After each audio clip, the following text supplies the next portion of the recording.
സത്യന്റെ തമ്പുരാനെ, നീയാണടാ ഏറ്റവും വലിയ സസ്യബുക്ക്, മാംസാഹാരം കഴിക്കാത്ത സസ്യബുക്ക് നീയാ. ആ അഡോൾഫ് ഹിറ്റ്ലറിന്റെ ഷർട്ടിന്റെ ബട്ടൺ എന്തിനെ കൊണ്ടാ ഉണ്ടാക്കിയെന്നറിയോ? താൻ കൊന്നു വീഴ്ത്തിയിട്ടുള്ള മനുഷ്യന്റെ പല്ല അഡോൾഫ് ഹിറ്റ്ലറിന്റെ കുപ്പായത്തിന്റെ ബട്ടൺ. അവിടെ അഡോൾഫ് ഹിറ്റ്ലറിന്റെ മേശയുടെ മേലെ വെക്കുന്ന പേപ്പർ വെയിറ്റ് എന്തുകൊണ്ടുണ്ടാക്കിയതാണെന്നറിയോ? താൻ കൊന്നു തള്ളിയിട്ടുള്ള പൊന്നും മക്കളുടെ തലയോട്ടിയ ഈ പറയുന്ന അഡോൾഫ് ഹിറ്റ്ലറുടെ മേശപ്പുറത്ത് വെക്കുന്ന പേപ്പർ വെയിറ്റ് എന്ന് നമുക്ക് തിരിച്ചറിയാൻ വേണ്ടിക്കണം. അതുകൊണ്ട് സസ്യാഹാരം കഴിക്കുന്നവനൊക്കെയും സാധാരണക്കാരനാണ്, മാന്യനാണ് എന്ന് പറഞ്ഞ് ഞങ്ങളുടെ മുമ്പിലേക്ക് കടന്നു വരണ്ട. പിന്നെ എന്താ നിങ്ങളുടെ വാദം? ഗോമാതാവാണ്, അമ്മയാണ്, അമ്മയെ കൊല്ലരുത്. ആയിക്കോട്ടെ, അമ്മയെ കൊല്ലണ്ട. അമ്മയെ കൊല്ലുന്നതിന് പകരം ഈ പറയുന്ന ഗോമാതാവിനെ സംരക്ഷിക്കാൻ വേണ്ടി ഇറങ്ങി പുറപ്പെടുന്ന RSSന്റെ മാന്യന്മാരുടെ വീടിനകത്ത് സ്വന്തം അമ്മയുടെ നെഞ്ചത്ത് കാലെടുത്ത് വെച്ചിട്ട് നീയൊക്കെ നടത്തുന്ന സംഹാര താണ്ഡവമുണ്ടല്ലോ, അതുകൂടി ഒന്ന് പറഞ്ഞു കൊടുക്കണം ഈ സമൂഹത്തിന്റെ മുമ്പിൽ. എന്നിട്ട് നീ ഗോമാതാവിനെ സംരക്ഷിക്കാൻ വേണ്ടി ഇറങ്ങി വരുമ്പോ അവൻ മുന്നോട്ടേക്ക് വെക്കുന്നത് ആരെയാ? സ്വാമി വിവേകാനന്ദനെ. സ്വാമി വിവേകാനന്ദൻ ഇപ്പോ വർഗീയ ഫാസിസത്തിന്റെ ബ്രാൻഡ് അംബാസിഡറാ. അവൻ എഴുതി വെക്കുന്ന പോസ്റ്ററുകൾക്കകത്ത്, അവന്റെ ബോർഡുകൾക്കകത്തൊക്കെയും സ്വാമി വിവേകാനന്ദന്റെ ചിത്രങ്ങൾ ഇങ്ങനെ നിറഞ്ഞു നിൽക്കുക. സ്വാമി വിവേകാനന്ദൻ RSSന്റെ ശാഖാ പ്രമുഖാണെന്ന ഇപ്പോഴത്തെ മന്ദബുദ്ധികളായിട്ടുള്ള RSSകാരുടെ വിചാരം. അത് പറയാൻ വേണ്ടിയിട്ട് കഴിഞ്ഞ കാലത്തിന്റെ ചരിത്രത്തെ തെറ്റായി വ്യാഖ്യാനിച്ചുകൊണ്ട് കടന്നു വരുമ്പോ ആ RSSന്റെ പ്രമുഖനായിട്ട് ഇന്നവർ ഉയർത്തിക്കാണിക്കുന്ന അതേ സ്വാമി വിവേകാനന്ദനെ അടയാളപ്പെടുത്തിക്കൊണ്ട് ഞങ്ങൾ പറയുന്നു, സ്വാമി വിവേകാനന്ദനും ഗോവധ സംരക്ഷണ സമിതിയുടെ സെക്രട്ടറിയും കൂടി നടത്തിയിട്ടുള്ള സംഭാഷണം ഇങ്ങനെയാ.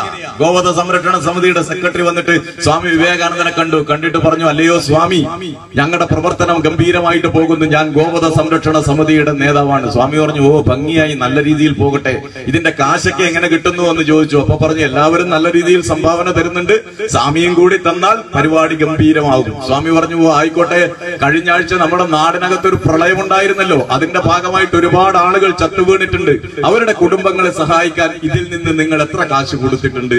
അപ്പോ ഗോവധ സംരക്ഷണ സമിതിയുടെ നേതാവ് പറഞ്ഞു, അയ്യോ അവർക്ക് കാശ് കൊടുക്കാൻ വേണ്ടി പറ്റില്ല. അപ്പൊ ചോദിച്ചു, എന്തേ? മറുപടി എന്താണെന്നറിയോ? മറുപടി, പ്രളയം ദൈവകോപത്തിന്റെ ഭാഗമായി ഉണ്ടായതാ. ദൈവകോപത്തിന്റെ ഭാഗമായി ചത്തുവീണവരെ സഹായിച്ചാൽ ആ ദൈവകോപം ഞങ്ങൾക്കും ഉണ്ടാകും എന്ന് പറഞ്ഞു വെക്കുകയാ. അപ്പോ സ്വാമി വിവേകാനന്ദൻ തിരിച്ചൊരു ചോദ്യം ചോദിച്ചു. ആ ചോദ്യം എന്താണെന്നറിയോ? ആ ചോദ്യം ഇങ്ങനെയാ, അറവുകാരന്റെ കത്തിയുടെ കീഴിൽ കഴുത്തെത്തണമെന്ന് അറവുമാടിനെ ശീലിപ്പിച്ചതും അതിന്റെ നിർദ്ദേശം കൊടുത്തതും ഏതെങ്കിലും ഒരു ദൈവത്തിന്റെ ഹിതത്തിനനുസരിച്ചിട്ടായിരിക്കില്ലേ? അപ്പോ ആ അറവുമാടിനെ സംരക്ഷിക്കാൻ നീ എന്തിനാ തയ്യാറാകുന്നേ എന്നൊരു ചോദ്യം സ്വാമി വിവേകാനന്ദൻ ചോദിച്ചു. അപ്പൊ പറയാ, അല്ല സ്വാമി പറഞ്ഞതൊക്കെ ശരി തന്നെ, പക്ഷേ ഗോമാതാവല്ലേ, മാതാവിനെ കൊല്ലുന്നത് തെറ്റല്ലേ എന്ന് പറഞ്ഞു. സ്വാമി വിവേകാനന്ദൻ ഈ പറഞ്ഞ സാധനത്തിനെ അട്ടിമുട്ടിയൊന്ന് നോക്കിക്കഴിഞ്ഞതിന് ശേഷം ചരിത്രത്തിന്റെ തങ്കലിപികളിൽ എഴുതി വെക്കാൻ വേണ്ടി പോരുന്ന രൂപത്തിൽ ഒരു വാക്ക് സ്വാമി വിവേകാനന്ദൻ പറഞ്ഞു വെച്ചു. ആ വാചകം ഇങ്ങനെയാ. അദ്ദേഹം പറഞ്ഞു, ഇവനെ നോക്കിയിട്ട്, ഇതുപോലെയുള്ള മക്കളെ പ്രസവിക്കാൻ ഇത്തരം അമ്മമാർക്ക് മാത്രമേ സാധിക്കൂ എന്ന് സ്വാമി വിവേകാനന്ദൻ പറഞ്ഞു വെക്കുക. എത്തരം അമ്മമാർക്ക്? ഗോമാതാവ്, ഗോവിനെ മാതാവായി അംഗീകരിക്കുന്നവന് മാത്രമേ ഇത്തരം മക്കളെ പ്രസവിക്കാൻ കഴിയൂ. അതായത് മൃഗങ്ങൾക്ക് മാത്രം ഉണ്ടാകുന്ന ജാരസന്തതികളെ നിന്നെയൊക്കെ ഈ സമൂഹത്തിന്റെ മുമ്പിൽ മനുഷ്യത്വത്തിന്റെ പേരിൽ എങ്ങനെയാ അംഗീകരിക്കാൻ വേണ്ടി കഴിയുക എന്ന് ചോദിച്ച മനുഷ്യന്റെ പേരാ സ്വാമി വിവേകാനന്ദൻ എന്ന് പറയുന്നത്. ആ മനുഷ്യനെ വെച്ചിട്ടാ നിങ്ങൾ ഈ പറയുന്ന ഗോമാതാവിന്റെ സംരക്ഷണത്തിലേക്ക് കടന്നു വരുന്നതെങ്കിൽ മഹാരാഷ്ട്ര എന്ന് പറയുന്ന നാടിനകത്ത് ഈ പറയുന്ന ബീഫ് നിരോധിച്ചത്, ആ ബീഫ് നിരോധിച്ച മഹാരാഷ്ട്രയുടെ ഗവൺമെന്റിനോട് ഞങ്ങളൊരു ചോദ്യം ചോദിക്കട്ടെ. മഹാരാഷ്ട്രയിൽ മുംബൈ എന്ന് പറയുന്ന പട്ടണം അറിയോ നിങ്ങൾക്ക്? ആ മുംബൈ എന്ന് പറയുന്ന പട്ടണത്തിനകത്ത് കാമാട്ടി തെരുവ് എന്ന് പറയുന്ന ഒരു തെരുവുണ്ട്. ആ തെരുവിനകത്ത് 8 വയസ്സും 10 വയസ്സും 12 വയസ്സുമായിട്ട് മാംസം വിറ്റ് നടക്കുന്ന ഞങ്ങളുടെ പ്രിയപ്പെട്ട സഹോദരിമാരുണ്ട് ആ തെരുവിനകത്ത്. അവരുടെ മാനം സംരക്ഷിക്കാൻ വേണ്ടി ഇറങ്ങണ, എന്നിട്ട് നടത്തുന്ന ഈ പറയുന്ന ഗോവധ സംരക്ഷണ നിയമം. അല്ലാതെ ഈ നാട്ടിൽ മനുഷ്യനെ കൊന്നു തിന്നുന്ന ചെന്നായ്ക്കളെ നിനക്കൊക്കെ എന്താ മൃഗത്തിനോട് ഇത്ര വല്ല ആർത്തി, ഇത്ര വല്ല സ്നേഹം എന്ന് ചോദിച്ചാൽ ഞങ്ങൾ ചോദിക്കുന്നു, ആ പശുവിന് കൊടുക്കുന്ന സ്ഥാനമെങ്കിലും, ആ പശുവിന് കൊടുക്കുന്ന ദയെങ്കിലും ഞങ്ങളുടെ പ്രിയപ്പെട്ട സഖാവ് ഭാസ്കര കുമ്പളയോട് നീ കാണിച്ചിരുന്നുവെങ്കിൽ ഞങ്ങളുടെ പ്രിയപ്പെട്ടവൻ ഉണ്ടാവില്ല ഈ മണ്ണിനകത്ത്. പിന്നെ നിനക്കൊക്കെ എന്താ വേണ്ടേ? നിനക്കൊക്കെ ഈ നാടിനകത്ത് ബീഫ് നിരോധിക്കണം. എന്നിട്ട് ബീഫ് നിരോധിച്ചിട്ട് നീയൊക്കെ ഈ തെരുവോരങ്ങൾക്കകത്ത് നിന്നിട്ട് കമ്മ്യൂണിസ്റ്റുകാരന്റെ മാംസവും രക്തവും കുടിച്ചിട്ട് നീയൊക്കെ തിമിർത്ത് നടക്കുമ്പോ നിന്നെയൊക്കെ ഇങ്ങനെ നോക്കി നിൽക്കാൻ വേണ്ടിയിട്ടാണോടാ ഞങ്ങളൊക്കെ ഈ സമൂഹത്തിന്റെ മുമ്പിൽ ഇങ്ങനെ ആണുങ്ങളാണെന്ന് പറഞ്ഞ് നടക്കുന്നേ?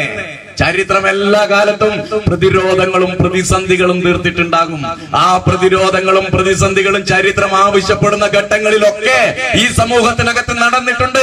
അങ്ങനെ നടക്കുമ്പോഴൊക്കെ വാവിട്ട് നിലവിളിച്ചിട്ട് കമ്മ്യൂണിസ്റ്റുകാരനെതിരായിട്ട് കൊലപാതക രാഷ്ട്രീയത്തിന്റെ പരമ്പരകൾ പറയാൻ വേണ്ടി വരുന്നവരോട് ഞങ്ങൾ ഒരു കാര്യം ഉറപ്പിച്ച് പറഞ്ഞേക്കാം. ആ കാര്യം എന്താണെന്നറിയോ? ആ കാര്യം, നിങ്ങൾ ഞങ്ങളെ അരിഞ്ഞു വീഴ്ത്തുമ്പോഴും കൊലപ്പെടുത്തുമ്പോഴും ഞങ്ങൾ ഈ സമൂഹത്തിന്റെ മുമ്പിൽ പിടിച്ചു നിൽക്കുന്നതും പോരടിച്ചു നിൽക്കുന്നതും എന്തുകൊണ്ടാണെന്നറിയോ? അതിങ്ങനെയാണ്.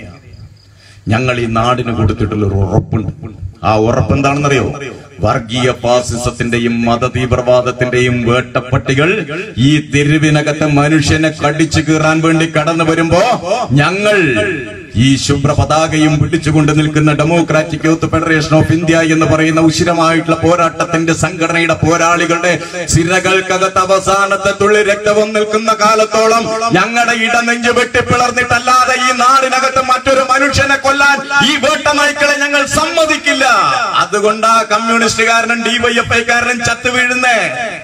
അല്ലാതെ ഞങ്ങൾക്ക് മാറി നിന്ന ചാവാനും കൊല്ലാനും ഈ തെരുവോരങ്ങൾക്കകത്ത് കലാപങ്ങൾ ഉണ്ടാക്കിയിട്ട് എല്ലാ സ്ഥലത്തും കലാപങ്ങളും കൊലപാതകങ്ങളും നടക്കും. പക്ഷെ അത് നടത്താൻ വേണ്ടി പാടില്ല എന്നുള്ളതിന്റെ ഭാഗമായിട്ടാ ഞങ്ങൾ ഇങ്ങനെ ചെയ്യുന്നത് എന്ന യാഥാർത്ഥ്യം നമുക്ക് തിരിച്ചറിയാൻ വേണ്ടി കഴിയണം. ആ യാഥാർത്ഥ്യത്തിന്റെ മുമ്പിൽ നിൽക്കുമ്പോ ഞങ്ങൾ ഈ നാടിന് കൊടുക്കുന്ന ഉറപ്പെന്താണെന്നറിയോ? ഞങ്ങൾ വിരിച്ചു വച്ചിരിക്കുന്ന മതസൗഹാർദ്ദത്തിന്റെ ഈ മഹാകുടയുടെ കീഴെ നിൽക്കുന്ന എല്ലാ മനുഷ്യരെയും സംരക്ഷിക്കുന്നതിനു വേണ്ടി ഞങ്ങൾ ഉണ്ടാകും. ഞങ്ങളുടെ അവസാന ശ്വാസം വരെയും ഈ സമൂഹത്തിന്റെ കാവൽപ്പടന്മാരായിട്ട്. അതുകൊണ്ടാണ് ഞങ്ങൾ ചത്തുവീഴുന്നത്. പക്ഷേ ഞങ്ങൾ ചത്തുവീഴുമ്പോഴും ഞങ്ങൾ ഇങ്ങനെ പോരടിച്ചുകൊണ്ട് മുന്നോട്ടേക്ക് കടന്നു പോകുമ്പോഴും ഞങ്ങളുടെ പ്രിയപ്പെട്ട സഖാക്കളുടെ മൃതശരീരങ്ങൾ തെരുവോരങ്ങൾക്കകത്ത് ഇങ്ങനെ വെട്ടിവീഴ്ത്തിയിട്ട് മാംസകഷ്ണങ്ങളായി തുണ്ടം തുണ്ടമായി അരിഞ്ഞു വീഴ്ത്തുമ്പോൾ എല്ലാ കാലത്തും ആ മൃതശരീരങ്ങൾ നോക്കി നിന്നുകൊണ്ട് ഇടനെഞ്ചിനകത്ത് കറുത്ത ബാഡ്ജും കുത്തിയിട്ട് മൗനജാഥ നടത്തി തിരിച്ചു പോകുമെന്ന് എവനെങ്കിലും കരുതി വച്ചാൽ ഞങ്ങളുടെ ഇടനെഞ്ചിൽ നിന്ന് പൊട്ടിയൊഴുകുന്ന കണ്ണുനീരിന്റെ വേദനകളും രോദനകളും ചാലിച്ചുകൊണ്ട് ഞങ്ങൾ ഈ നാടിനകത്ത് പ്രതിഷേധത്തിന്റെ ഒരു മതിൽ തീർത്താൽ ആ മതിലിൽ തട്ടി അവനൊക്കെയാ താഴെ വീഴുന്നത് എന്ന് നിനക്കൊന്നും എണ്ണിത്തിട്ടപ്പെടുത്താൻ വേണ്ടി പോലും സാധിക്കില്ല. അതാ ഈ നാടിന്റെ ചരിത്രവും ഈ നാടിന്റെ ഐക്യവും. അത് ഞങ്ങളെ കൊണ്ട് ചെയ്യിക്കരുത്. ഇത് ഞങ്ങൾ എത്ര കാലായി പറയാൻ വേണ്ടി തുടങ്ങിയിട്ട്, ഇത് ഞങ്ങൾ എത്ര പ്രാവശ്യമായി നാടിനോട് പറയാൻ വേണ്ടി തുടങ്ങിയിട്ട്. അവിടെ നിങ്ങൾ കൊലപാതക പരമ്പരകൾ ഇങ്ങനെ പറയുമ്പോ ഞങ്ങളുടെ പ്രിയപ്പെട്ട വിനോദന്റെ ഇടനെഞ്ചിലേക്ക് നിങ്ങൾ ബോംബെറിഞ്ഞ് കൊലപ്പെടുത്തിയില്ലേ? എന്നിട്ട് നാണവും മാനവും ഇല്ലാതെ RSSന്റെ BJPയുടെ കണ്ണൂർ ജില്ലയുടെ പ്രസിഡന്റ് പറയാ, രഞ്ജിത്ത് എന്ന് പറയുന്ന ആ പറയുന്ന നാണവും മാനവും ഇല്ലാത്തവൻ പറയാ കയ്യിൽ കിടന്ന് ബോംബ് പൊട്ടി എന്ന് പറഞ്ഞുകൊണ്ട് അതിനു വേണ്ടിയിട്ട് പ്രചരണം നടത്താൻ വേണ്ടി വരുമ്പോ കൊല നടത്തിയതിനു ശേഷവും നീയൊക്കെ നടത്തുന്ന ഈ ഹീനശ്രമമുണ്ടല്ലോ, കള്ളപ്രചരണങ്ങൾ, അത് ഈ നാട് തിരിച്ചറിയുന്ന ഒരു നാൾ വരും. എന്തിനാ നീ കൊന്നേ?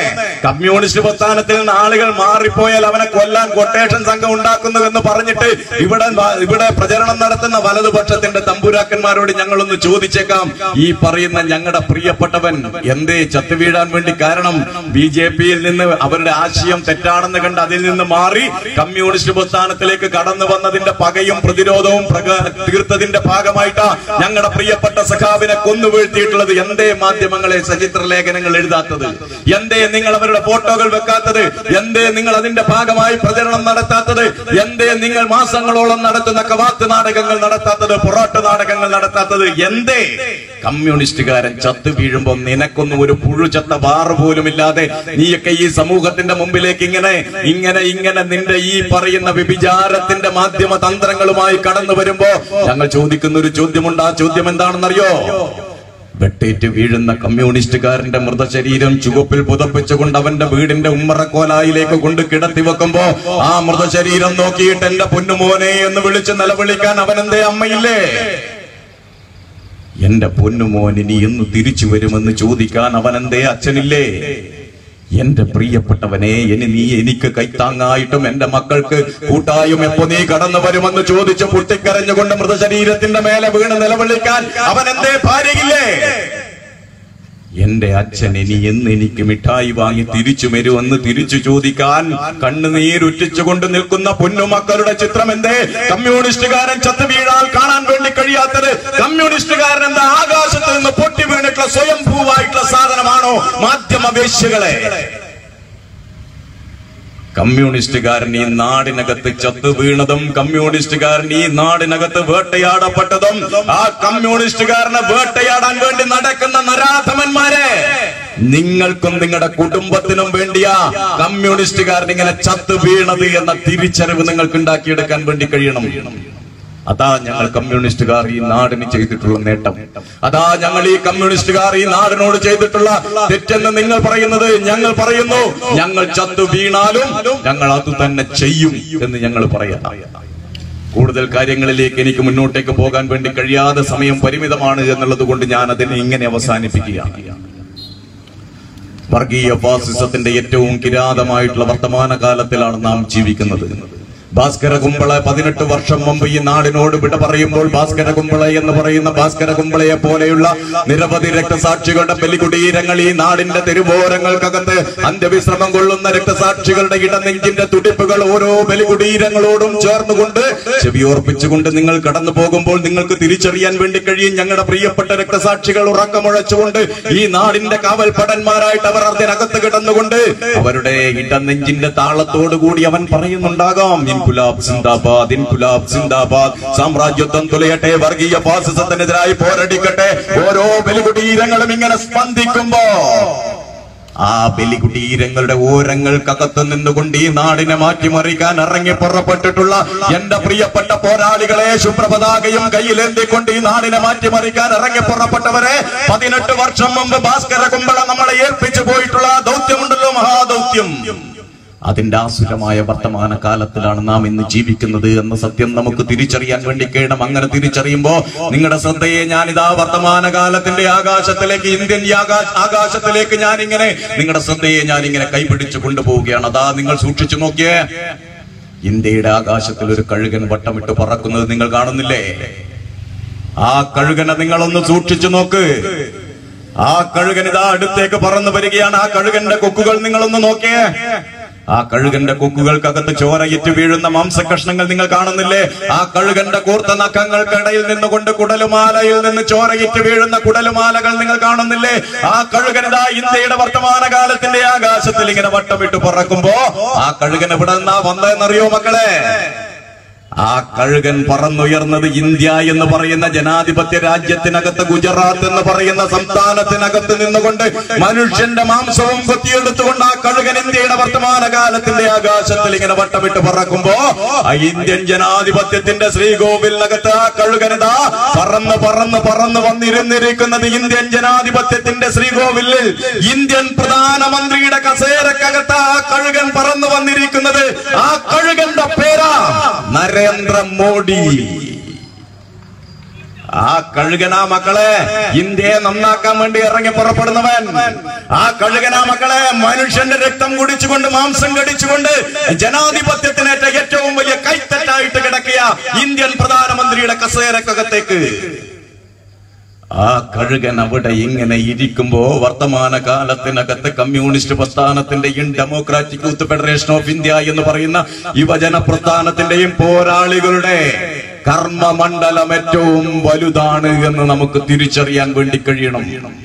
ആ കഴുകൻ നമ്മളെ എല്ലാ രീതിയിലും വേട്ടയാടുന്നതിന് വേണ്ടിയിട്ടുള്ള അന്തരീക്ഷം ഈ സമൂഹത്തിന്റെ മുമ്പിലേക്ക് ഒരുക്കി വരുമ്പോ ആ കഴുകനെതിരായിട്ടുള്ള പ്രവർത്തനം നമ്മൾ സംഘടിപ്പിക്കണം. അപ്പോ ചില നിഷ്പക്ഷമതികൾ എന്ന് പറയുന്നവർ നമ്മളോട് ചോദിക്കുന്നതും പറയുകയും ചെയ്യുന്ന ഒരു കാര്യമുണ്ട്. ആ കാര്യം എന്താണെന്നറിയോ?